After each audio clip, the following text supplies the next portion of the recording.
so one of the things we talk about a lot are range changes, all right? Bruce Lee used to talk about this a lot. And he would define ranges a lot, stuff like, here's kicking range, right? All right.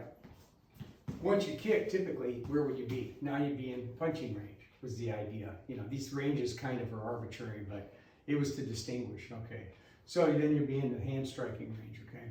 Then, what he would say next would be, say we go from the kicking to he punches and I intercept, and we're in what they would, you know, Bruce would refer to as trapping range. Although I used to always argue with Dan Inosanto, not always, but I did argue with him back in the 80s when we were training together, and I said, you know, to me this whole trapping thing is a waste of time, because as soon as he throws a punch, I can just come in and just grapple with him and go straight to grappling or hit him with elbows. I found all that an extraneous waste of time. Well, then I'd find out much later that Bruce himself decided pretty much the same thing and quit doing that as well. So the only reason I bring it up is because give me a straight line punch instead of, and then he parries that. No, parry. And there's the trap, okay? Classical kind of a thing. It was a big deal that we used to do a lot of years. But what I noticed when you're freestyle moving with guys from other arts who don't do any of that, they're either boxers or they're grapplers generally, is what most other people were, especially way back in the day. So that's why I figured, why fiddle with all that? Because any time that I can be intercepting something here, you know, classical, the Wing Chun route, where I can intercept here and I can box out and hit or whatever. Well, in the time that I can do that, I can just go straight to grappling and take him down or whatever I'm going to do. So why even bother training something that lasts that long? I mean, it can work. I'm not saying it doesn't work, especially the more basic versions of it work pretty darn well, but it's still another whole set of things to work on that there's just other ways to do things that I think are more efficient. And apparently Bruce finally did too, because he quit doing it later on in life. So what we're getting at this time, what I really want to show right now is another level of entering awareness beyond the frame of the drill. So we don't like stuff like this, right? So give me the chop in the neck. You know, in the old, like, you know, the old Huba thing that we used to do, these little patterns, and then I might go to the middle, and then he comes here, and we go here, and I pass, and it looks really cool, and this and that and the other, but people don't fight in patterns is the problem. So, like they say in Russian Sistema, you don't want to have a bunch of patterns, because then you have a tendency to try to force things into patterns, because you train patterns all the time, right? So even when we're training something like the concept that we're going to train right now, or want to show a piece of, is the idea that confrontation comes, and let's say it starts here because it was verbal, right?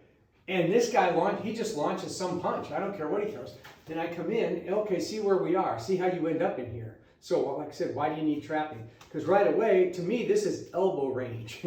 If I'm going to distinguish a range between punching and full grappling, to me it's elbow range, which is used dramatically and well in Muay Thai and a lot of Filipino arts and Penjak. So a lot of arts use elbows. And it makes sense, right?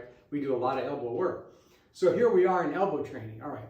So instead of a pattern, we don't always go real fast. We start slow and we build up, right? So Dan's got another hand cock there and he throws that. All right. So now I'm in elbow range and I'm dealing with that, and he keeps throwing stuff, right? So I can still keep my elbows going. I can go here and he defends that. Right? So here we are. Now, to add an element of surprise, to make this a little more realistic, like out on the street, he has something on him that he's going to introduce into it, which could easily happen. And that is a what? A knife. Do it. So part of the idea of doing this and fooling around with having the guy whip out a knife in the middle of a punching and elbow drill is to get the idea across to expect the unexpected, right? Don't think that because this thing starts out and a weapon's not being shown, that there's not one in the mix. See, a lot of this stuff is psych preparation for being out there, you know. So we'll do a couple more little seconds of this. So here again, it starts empty hand, right? And I step out because he steps in. Right away I entered. with that kick, right? He throws a punch, boom, I throw a punch, and I'm into a takedown right here, boom, and I can do whatever, all right? Now, this time when we clash, somewhere in the clash, he's gonna pull out the knife. Okay. Good. Good. And keep flowing. Now this looks crazy, right? But what I'm doing is I'm trying to get him to understand how to adapt to everything I'm doing to him and continue his flow. That's why we're doing this way, right? So now naturally I'm going to try to mess with his knife. And if I get it, I get it. And if I'm a nice guy, I'll just use it to make him want to go to the ground and hold him hostage one way or the other. Just to give you some ideas on different ways to train stuff.